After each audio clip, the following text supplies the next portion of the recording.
All right, time for us to go viral, presented by Best Western Hotels and Resort. Book now at bestwestern.com. On Monday night, Chris Paul scored 15 points in his return to Houston as a member of the Thunder. Rockets played a tribute video which featured some familiar faces. Take a look. We went to watch him play, and I hollered at him on the court, "Hey, Chris Paul, I need a picture after the game." He stopped what he was doing and was like, "I need a picture, too."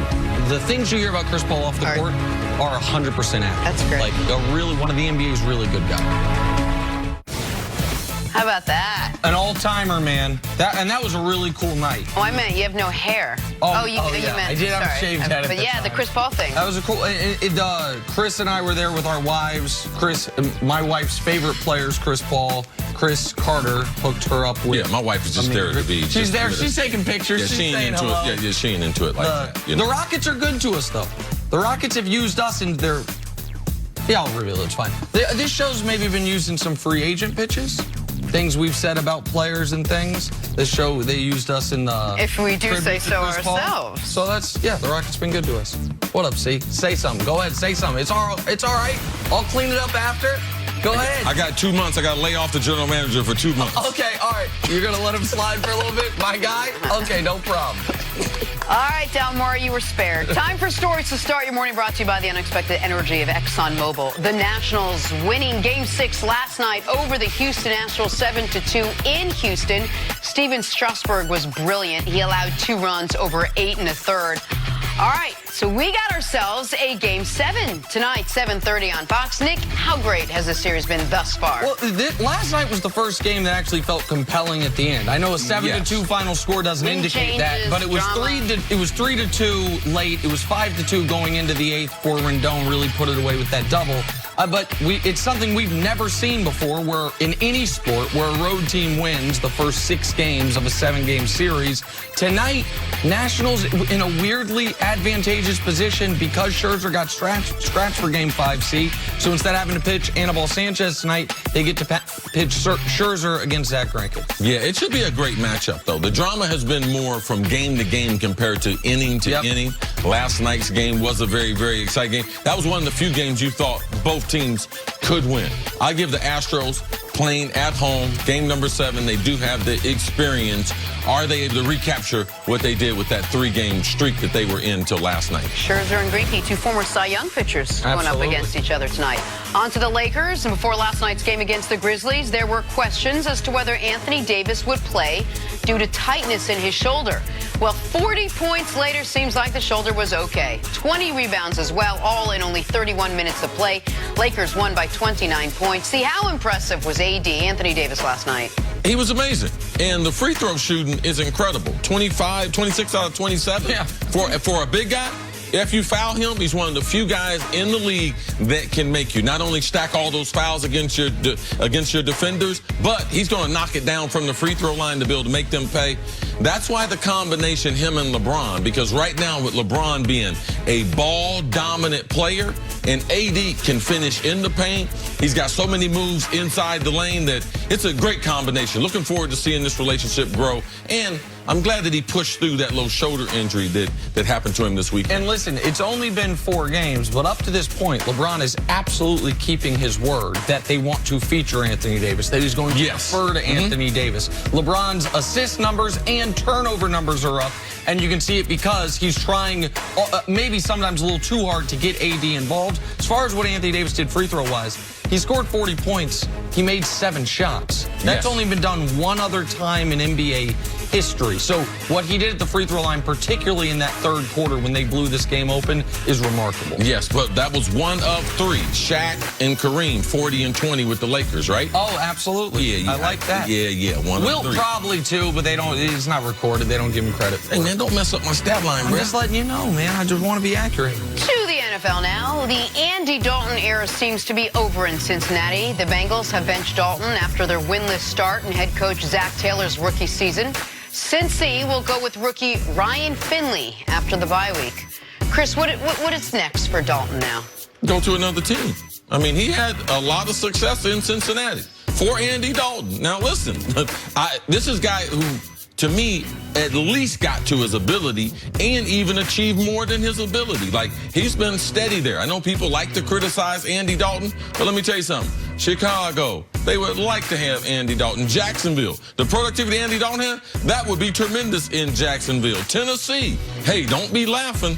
Andy Dalton's going to be a starting quarterback somewhere. I 100% agree. Andy Dalton's got nothing to be ashamed of, because I think you nailed it as far as he not only reached his potential, but there was a brief period of time where he clearly exceeded what anyone had as a realistic Andy Dalton best season. Yes. There were a couple years where he was statistically one of the 8 best quarterbacks in football. No one could have anticipated that, even as great as a player he was at Katy High School. Now, I think you nailed the team. Tennessee or Chicago. He's going to be, if he goes Chicago, it would be competing with Trubisky next year. Tennessee, it might be brought in to be the quarterback next year, but I think he's going to be a week 1 starter next season. All right, on to Kyrie Irving, who through 3 games into his Nets career is averaging nearly 40 points per game, but with the excellence on the court, come lingering questions off the court which have followed Kyrie throughout his career. Reports that the Nets are concerned about Kyrie's mood swings. Well, his new teammate Kevin Durant had this to say: I look at Kyrie as somebody who is an artist. You have to leave him alone. You know what he'll bring to the table every night because he cares so much about the game. Now, it might not be how other people want him to care about it. He has his way of doing things. I respect who he is and what he does. He has all the intangibles you want in a teammate and a great player. So how he gets to the point to be ready for 7:30 every night, I'm supporting him 100%. All right, Nick, what do you make of all this? Is there more to the backstory than we're hearing about? Well, Jackie McMullen did a great job reporting this. Now, it should be noted, Jackie McMullen is one of the best NBA writers in the world. She is based out of Boston, and I am certain she was hearing things from the Celtics over the last couple years that maybe even more so than we heard about the maintenance that goes along with Kyrie Irving. Now, what he gives you is... it wasn't more information than we knew. It was just information that the public hadn't heard about Kyrie. So I should... Because, the general we. By that, I mean there have been stories about Kyrie and the things that go along with Kyrie for a long time. Now, when he's giving you 38, 6, and 6, as he is for the Nets right now, you happily take him. He has had the ball in his hands with a chance. They have 2 losses, both overtime by 1 point. One time, he missed the shot after he did a little slip and slide maneuver. The other time, John Morant blocked his shot. So, I mean, they have been in every game, and he's been brilliant, despite the fact they don't have Kevin Durant. But Kyrie's a different cat, man. They want him to show up 2 hours early, like everyone's been doing, like that Nets culture is before practices. You do training table, you then do weights, and Kyrie, that ain't his system. And it's not only, you can say, okay, well, his system has gotten to where he is. In this article, there's an anecdote where they're with the team in China, and they're trying to take a team photo, and they're like, hey, Kai, can you take off your hat? Nah, man. No, Kai, we need you to take off your hat for the team photo. Like, for real? That's what Photoshop was for, is reportedly what he said. He's just going to be a lot. And listen, Katie's right. You can call him an artist. And a lot of you, listen, so Van Gogh cut his ear off. Like, artists can be different. Like, but it is going to be day-to-day maintenance. LeBron realized it. The Celtics realized it. It's taken the Nets, it would appear, a week to realize it. I think it is. The juice is worth the squeeze because he's such a brilliant player, particularly if you're competing for a championship. But it ain't going to be easy with Kyrie. To me, I question, is the juice worth the squeeze, especially because you're in a team sport. Now, you guys can make the reference of being in a band and everything, but that's why bands break up. If you coddle people just because they have talent, you're in a team sport. Like, you need people to be consistent. And the other players and the staff, how do they know how to react day to day? So you might want him on your basketball team, but let me tell you something. As far as winning the championship, that's not how you win championships. That's not how you get people to sacrifice. And, of course, Kevin Durant, because Kevin Durant is an artist. Of course, he would say that because I need to enable him so when I come back, because my weirdness, my differentness, like, that's going to be a story. Absolutely. I mean, Kevin Durant, the only reason why we're not talking about him now is because he's not on the court. But, man, he's got some issues off the court. And I know through talking to NBA teams, this is the intel that people had about Kyrie, all right? A lot like Allen Iverson. He's not going to take care of his body. He's not going to spend any extra time as far as getting ready to play that night. He's going on pure ability. But that will only carry you so long. He doesn't take care of his body, and once his body starts to fail him, is the juice then? What the juice tastes like then?